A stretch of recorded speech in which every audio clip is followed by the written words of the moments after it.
কৃষ্ণ হরি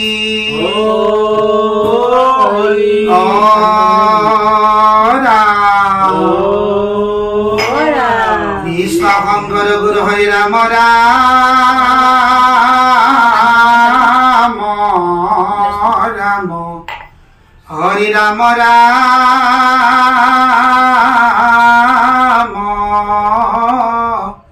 রাম রাম রাম ওম নমো ভগবতে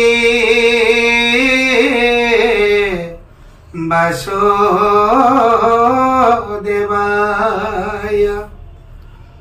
ওম নমো ভগবতে বাসুদেবায়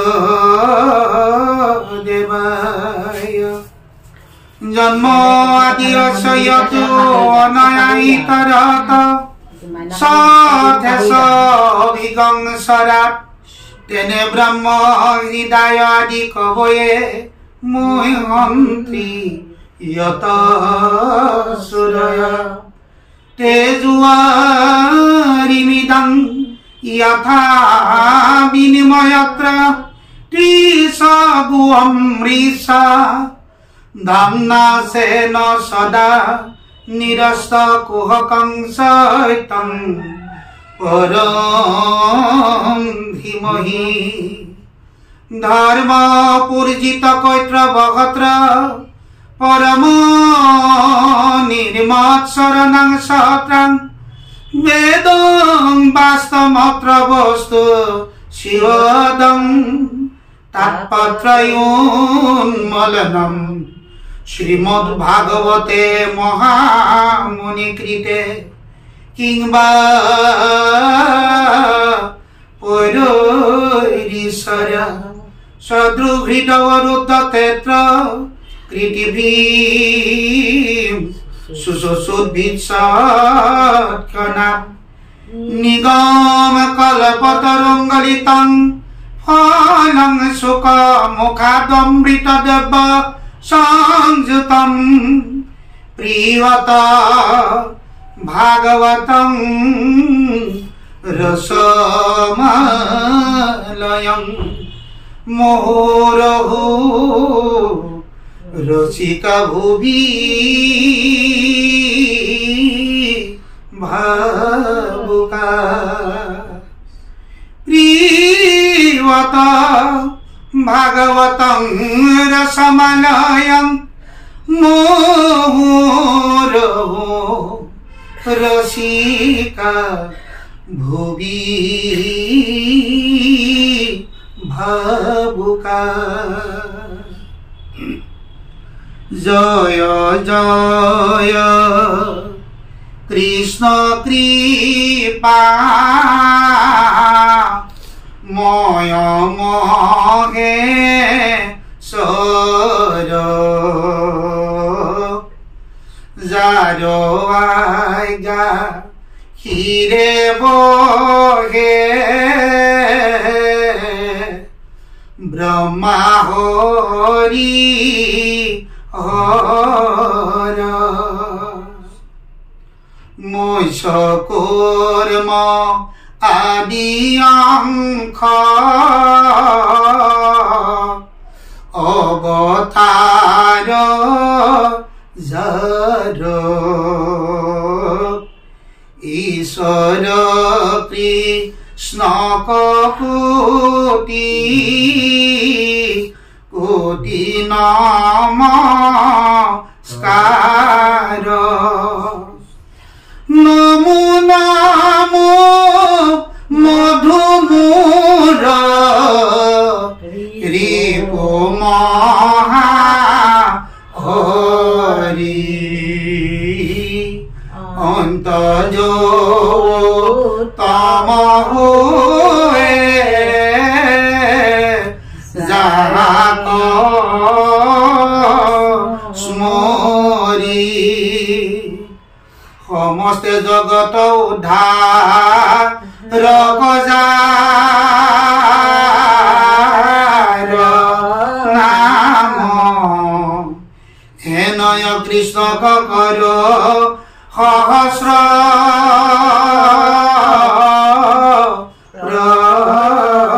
নাম প্রভু ভগবন্ত ভক তোর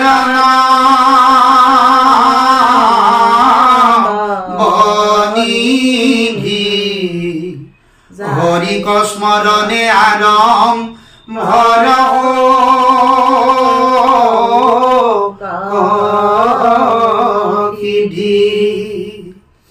পরীক্ষিত মুখ্য কথা দ্বাদশ স্কন্ধর কৃষ্ণর শরণে ভনে কিঙ্কর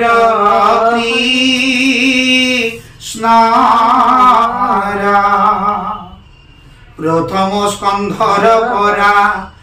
দ্বাদশ প্রজন্তে কহিলা রাজা তো মহা মুনিন্দ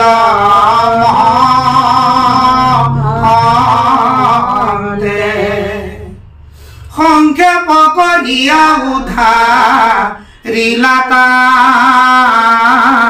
ৰখাৰ শংকৰে ৰচিলা কৃষ্ণ চৰিত্ৰ প্ৰয়াৰ শংকৰে ৰচিলা কৃষ্ণ চৰিত্ৰ প্ৰয়াৰ কৃষ্ণ বৈকুণ্ঠত সমাবেত হৈ থকা ভক্তি ভাজন শ্ৰদ্ধা বাপাই সমস্ত জয়দুৰেতে ভাগৱত আসনৰ পৰা সমস্তজন ভাগৱত প্ৰেমী বাপাই সবাৰ চৰণলৈ সশ্ৰদ্ধ প্ৰণিপাত জনালো। আমি আজি আপোনালোকৰ আজ্ঞামতে শ্ৰীমদ ভাগৱত সূৰ্য পুৰাণ মহাশাস্ত্ৰৰ ভাগৱত তৃতীয় স্কন্ধ কপিলৰ চৰিত্ৰ কপিলৰ দ্বাৰা মাতৃ দেৱহূতিক ভক্তি লক্ষণ বৰ্ণনা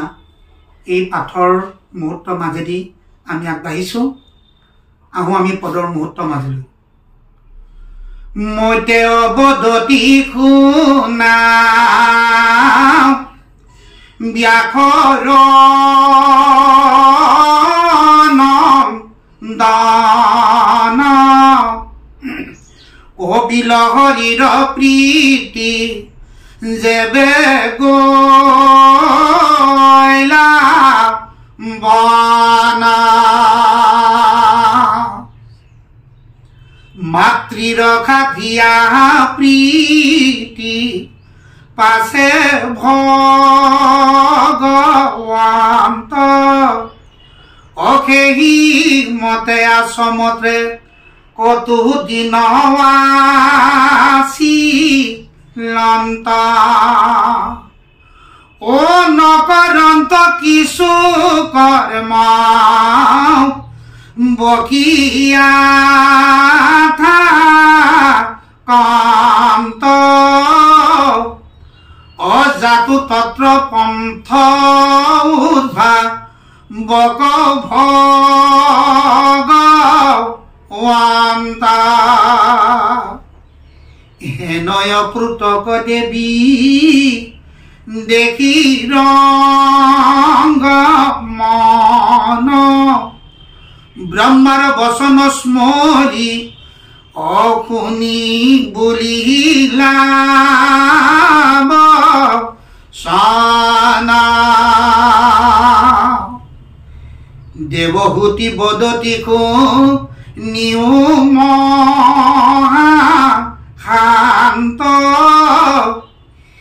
ইন্দ্ৰিয় পুখন্তে মই ভৈলো শান্ত কৃষ্ণ দেৱহূতি স্বামীজনৰ নামটো হ'ল কদম্ব ঋষি আৰু সেই কদম্বৰ ভাগ্যা হ'ল দেৱহূতি। দেৱহূতি দেউতাকৰ নামটো হ'ল স্বয়ম্ভু মনু। স্বয়ম্ভু মনুৰ জীয়েক দেৱহূতিক বিয়া কৰাইছিল কদম্ব মুনিয়ে। কদম্ব মুনিৰ দেউতাক হ'ল ব্ৰহ্মা। পৃথিৱীৰ সৃষ্টি বৃদ্ধিৰ কাৰণে পিতৃ আজ্ঞা পুত্ৰ হিচাপে পালন কৰিলে সেই কদম্বই। বিয়া পতা বহুত বছৰ পিছতেই এদিনাখন হঠাতে দেৱহূতিয়ে স্বামীক সুধিছিল, বোলে স্বামী দেৱতা আপুনি বিয়া মোক কি কাৰণে পাতিছিল? তেতিয়া কদম্বই ক'লে, পিতৃ আজ্ঞামতে পিতৃ কুল সৃষ্টি বৃদ্ধিৰ কাৰণে মই বিয়া পাতিছিল। পুতা আজিও যে সেই সম্পৰ্কত মোৰ লগত আলোচনা কৰা নাই। বোলে প্ৰিয়ে, তোমাৰ কথাখন সাৰুৱা নহয়, গতিকে তোমাৰ কথাটোক যিটো বীজ ৰোপণ কৰিব লাগে মোৰ বোলে ওচৰত নাই, ভগৱন্তৰ ওচৰতহে আছে। আৰু তুমি নবীৰ ভক্তিৰ দ্বাৰাই সদায় তুমি কৃষ্ণৰ চৰণত ভক্তি কৰা, আৰু ময়ো যাওঁ কৃষ্ণক মানে সাধনাৰ হেতু। কদম্ব মুনিয়ে গৈ গৈ গৈ গৈ তপোবনত বহুত বছৰ দিন কঠোৰ তপস্যা কৰিল। প্ৰভু ভগৱন্তই কদম্ব ঋষিৰ কঠোৰ তপস্যাৰ ফলত শংখ চক্ৰ গদা পদ্ম চতুৰ্ভুজ ৰূপ ধাৰণ কৰি সাক্ষাতত দেখা দিলে। বোলে হেৰা কদম্ব, তুমি কি কাৰণে মোক সাধনা কৰিলা? তেতিয়া কদম্বই ক'লে, হে নিৰঞ্জন নিৰাময় নিৰাকাৰ, তুমি পৰম ব্ৰহ্ম কৃষ্ণ, উৰণ বোৱন ভ্ৰমণ গজন চাৰিমুঠি জীৱ, তুমি সমস্ত পালক। তোমাৰ চৰণত আমাৰ এটাই নিবেদন, তোমাৰ অংশে মোক পুত্ৰ লাগে, সেইকাৰণে তোমাৰ চৰণত কঠোৰ এই সাধনা কৰিলো। তথাস্তু তোমাৰ মনোবাঞ্ছা পূৰ্ণ হওক, যে মই কপিল ঈশ্বৰৰ নাম লৈ তোমাৰ বীৰ্যত স্থিতপ্ৰজ্ঞ হ'ম, আৰু সেই মোৰ মূৰ্তি তুমি অৰ্পণ কৰি সেই বীজ ৰোপণ কৰিবা, আৰু তোমাৰ ভাৰ্যা গৰ্ভত মই স্থিতপ্ৰজ্ঞ হ'ম। সঁচাকৈ সেই কথা মতেই কদম্ব ঋষিয়ে আহিলে আশ্ৰমলৈ, আৰু কৃষ্ণতে অৰ্পণ কৰি সেই মানে বীজ ৰোপণ কৰিলে। সঁচাকৈ সেই দেৱহূতি গৰ্ভত কপিল ঈশ্বৰ ৰূপে স্থিতপ্ৰজ্ঞ হ'ল, আৰু সেই কপিল ঈশ্বৰক প্ৰভু ভগৱন্তক মানে প্ৰসূতি বায়ুৰ হেঁচাত ভূমিষ্ঠ কৰাই তেওঁক জন্ম কৰাৰ পিছতেই থুলন্দ পুৰুষ, ইমানে সৌন্দৰ্য দেহ, সেই কপিল ঈশ্বৰে আশ্ৰমতে আছে। আৰু লগতে কদম্বই তেওঁ সেই আশ্ৰম ত্যাগ কৰি তপোবনত ধ্যান কৰিবলৈ গ'ল। আৰু এনেধৰণে এইখিনি কথাকেই মৈত্ৰ ঋষিয়ে ব্যাঘ্ৰ নন্দন বিদু মহন্ত আগত কৈ আছে। এইখিনি কথাকে আগতে মানে সুকে পৰীক্ষিত আগত কৈ আছে। এই কথাখিনি এনেধৰণে প্ৰকাশ কৰিছে, মৈত্ৰ বদতি শুনা ব্যাঘ্ৰ নন্দন কপিল শৰীৰ প্ৰীতি যেবে গৈলা বন। যে মৈত্ৰয়ে বিদু মহন্তক এই কথাখিনি কৈছে যে হেৰা বিদু মহন্ত শুনা, ব্যাঘ্ৰ নন্দন বিদু মহন্তই বোলে তেওঁ গৃহ ত্যাগ কৰি বনলৈ গমন কৰিলে হৰি সাধনাৰ হেতু। মাতৃৰ খাদিয়া প্ৰীতি আছে ভগৱন্ত, মাতৃক মানে আনন্দ মনেৰে সেৱা ভক্তি কৰিবলৈ কপিল ঈশ্বৰে আছে। সেই আশ্ৰমতে কতোদিন আছিলন্ত, সেইখন আশ্ৰমতে অলপ দিন আছিল, কিন্তু নকৰন্ত কিছু কৰ্ম বসিয়া থাকন্ত, একো মানে কাম বন কৰিবলৈ এৰি দিলে, আৰু অনবৰত বহিয়ে থাকে কপিল ঈশ্বৰ। জাতু তত্ত্ব পথ উদ্ভাৱন্তক ভগৱন্ত, তেওঁ ভগৱন্তই যাতে কোনটো মই ভাৱেৰে মই মাতৃক এই সজ্ঞান ভক্তি তত্ত্বৰ কথাখিনি মই প্ৰকাশ কৰি তেওঁ হৃদয়ত মই সোমোৱাব পাৰোঁ, এই কথাখিনিকে ভাবি গুণি আছে। হেনয় পুত্ৰকা দেৱী দেখি ৰংগমন, আসনত আশ্ৰমত আসনত বহি থাকোঁতেই আনন্দৰে দেৱী দেৱভূতিয়ে পুত্ৰক দেখা পালে। দেখা পোৱাৰ পিছত সেই ব্ৰহ্মাই আগতে কৈ থৈছিলে দেৱীক, মানে কোন যে দেৱহূতি, যে ব্ৰহ্মাৰ বচন স্মৰি বুলিলা বচন, ব্ৰহ্মাক স্মৰণ কৰি ক'বলৈ আগবাঢ়িলে দেৱহতী বধতী শুনিও মহাশান্ত ইন্দ্ৰিয় পোষণতে মই ভৈলো মহাশান্ত হে ভগৱন্ত মোৰ এই ইন্দ্ৰবিলাক মই সমস্ত লালন পালন কৰিবৰ কাৰণে মই মনতে ভাবিছোঁ তদু অনুগ্ৰহে আবে জন্ম সীমা পাইলোঁ তোমাৰ অনুগ্ৰহতেই মই এই পৃথিৱীত জন্ম হ'ব কাৰণে মই সান্নিধ্য লাভ কৰিলোঁ এতেকেষে শান্ত চকু তোমাৰত দেখিলোঁ আৰু সেইকাৰণে আজি মোৰ চকু দুটা শান্ত তোমাক বোলে সাক্ষাতে দেখা পালোঁ তমো গুণে অন্ধ চকু ইটো নৰচয় তমগুণত বোলে আমাৰ এই চকু দুটা বোলে অন্ধ হৈ আছে কিন্তু সূৰ্য যেন তাৰ অৰ্থে প্ৰকাশ কৰে সূৰ্য যেন কোটি কোটি সূৰ্যদেৱৰ প্ৰকাশ কৰি থাকে সেয়েহে অৱাৰ মোৰ মহদূৰ কৰিবে জুৱাই অমম ভাৱ তুমি আশা কৰাই তজু পাৱে শৰণলৈ লুহুক ৰিখাৰ ভিতৰ সংশয়ত যো চেদন কোঠাৰ যে মোৰ অহম ভাৱখিনি যাতে তুমি অঁতৰাব লাগিব সাক্ষাতে তোমাৰ চৰণত মই শৰণে পখিলোঁ আৰু ভিতৰ সংশয় তজু চেদন কোঠাৰ যাতে তোমাৰ ডাকি তোমাৰ মুখৰ অমৃতৰে যাতে মোৰ বেয়া বেয়া ভাৱবিলাক সমস্ত দূৰ কৰি সৎ পথেদি তোমাৰ চৰণ যাতে সেৱা কৰিবলৈ পাওঁ মোক এইখিনি কৃপা কৰা অ নমো নমো কপিলস ৰূপ দেৱ হৰি অপ্ৰকৃতি পুৰুষ মুত কয়ো ভাল কৰি মাটিৰ বাঞ্ছিত এহি শুনি কৃপাময়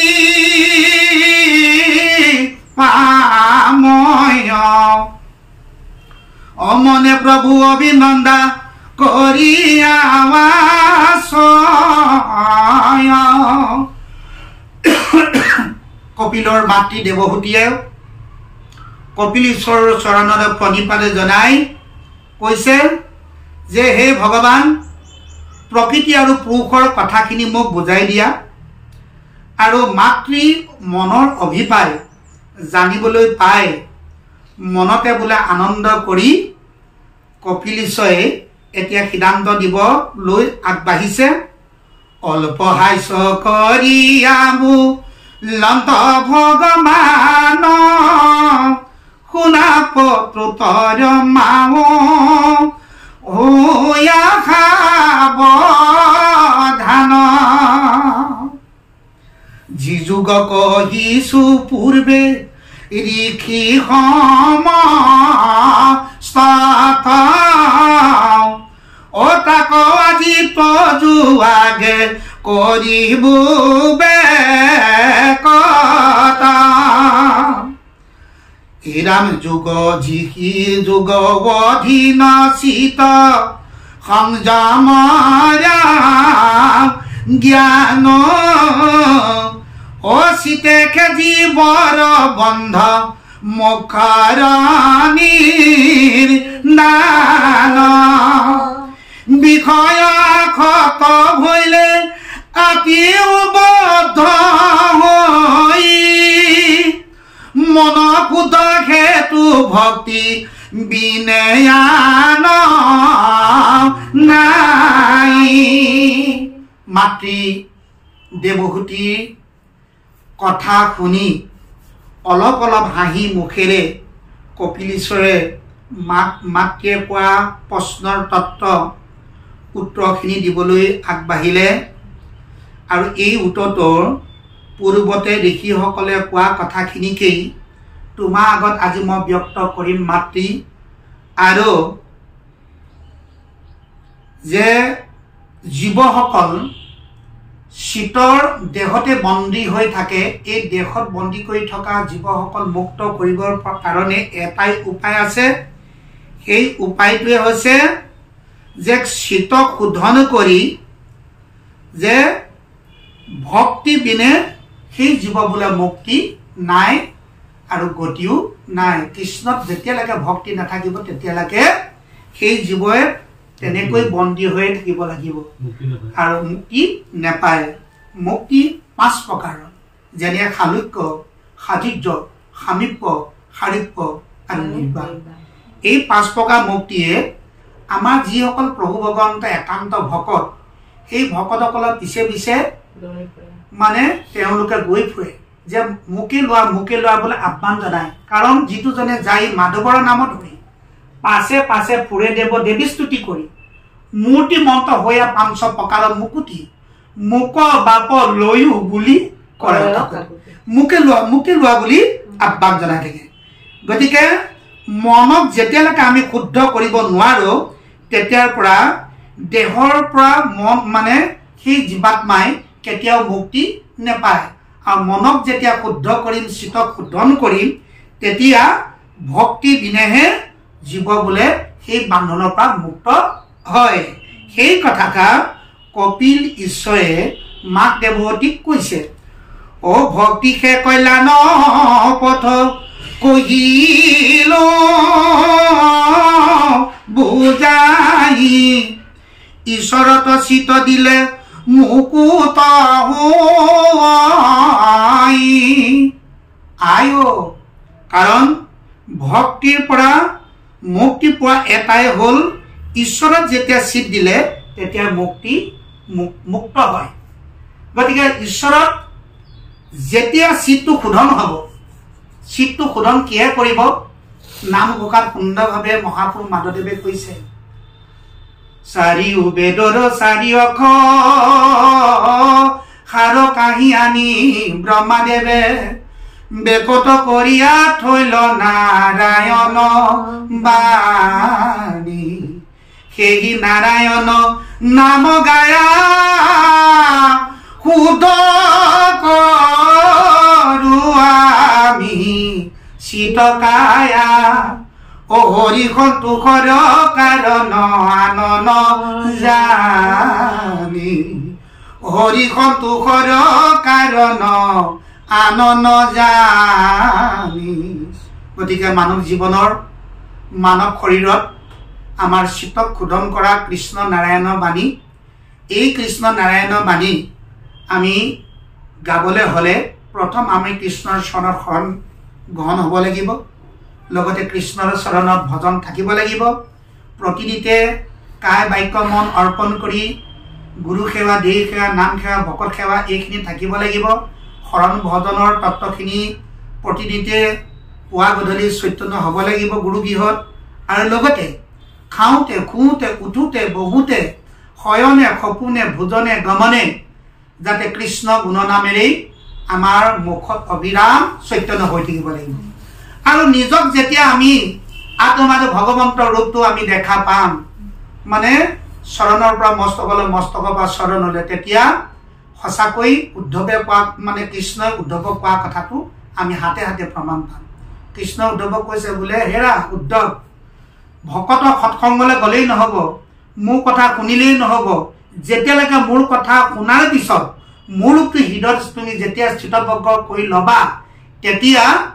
তত্ত্বৰূপে মোক ভাগৱতৰ কথাখিনি যেতিয়া তুমি ল'বা তেতিয়া তোমাক কি আহিব যে সমস্ত ভূততে ব্যাপী আছো মই হৰি সবাকো মানিবা তুমি বিষ্ণুবুদ্ধি কৰি বিষ্ণু জ্ঞান তোমাৰ আহিব বিষ্ণুবুদ্ধি জ্ঞান অহাৰ লগে লগে তাৰমানে তুমি ভাবিবা যে মই সকলো মানুহ থাকি সৰু আৰু মই একো নাজানো মই অজ্ঞান আৰু মুঠ থাকি সমস্ত মানে চৈতন্যময় ভগৱানৰ স্বৰূপ সকলোকে আত্মাৰূপে সেৱা কৰিব আৰু জীৱ হিংসা বৰ্জন দিব বৰ্জন কৰি সমস্ত ভূততে আত্মাৰূপে কৃষ্ণকে দেখা পাব কাৰণ কৃষ্ণই উদ্ধৱক কৈছে যে মানে কুকুৰৰ চিগালৰ গধৰ্বৰ আত্মাৰাম জানিয়া সবাকো পৰি কৰিবা গুণা আৰু চাণ্ডাল জাতি এটা বেলেগ জাতি নাই কৰ্মৰ মতেৰে চাণ্ডাল আমি যদি বেয়া কৰ্ম কৰোঁ সমাজত দুহী কৰ্ম কৰোঁ তেতিয়া আমি চাণ্ডাল হৈ গৈছে চাণ্ডালক আমি চাণ্ডাল জাতিটোকো বেয়া কৰ্ম কৰাজনকো আমি কি কৰিব লাগিব তেওঁক ধুৱাই পখালাই আমাৰ সংগ ল'ব লাগিব সংগ কৰি ল'ব লাগিব আমি কেনেকৈ মানুহক বেয়াজনক ভাল কৰিব পাৰি সেইটোৱে আমি সদায় চেষ্টা কৰিব লাগিব কাৰণ ব্ৰাহ্মণৰ চাণ্ডালৰ নিবিচাৰি কোন দাতাত চোৰত জন দৃষ্টি কোন এই ভাৱটো আমাৰ সদায় থাকিব লাগিব তেতিয়াহে আমি এই মানে কপিল ঈশ্বৰে মানে কৰা কথাখিনি আমি মানে ধৰি ল'ব পাৰিম সেইকাৰণে মনক শুদ্ধি কৰিব লাগিব মনক শুদ্ধি আদি কৰি যতেক আশ্ৰয় সৎসংগ সবাৰে মূলত জানিবা নিশ্চয় মনক শুদ্ধ কৰা মনক শুদ্ধিকৰণ কৰা এটাই বোলে উপায় আছে সেইটো হৈছে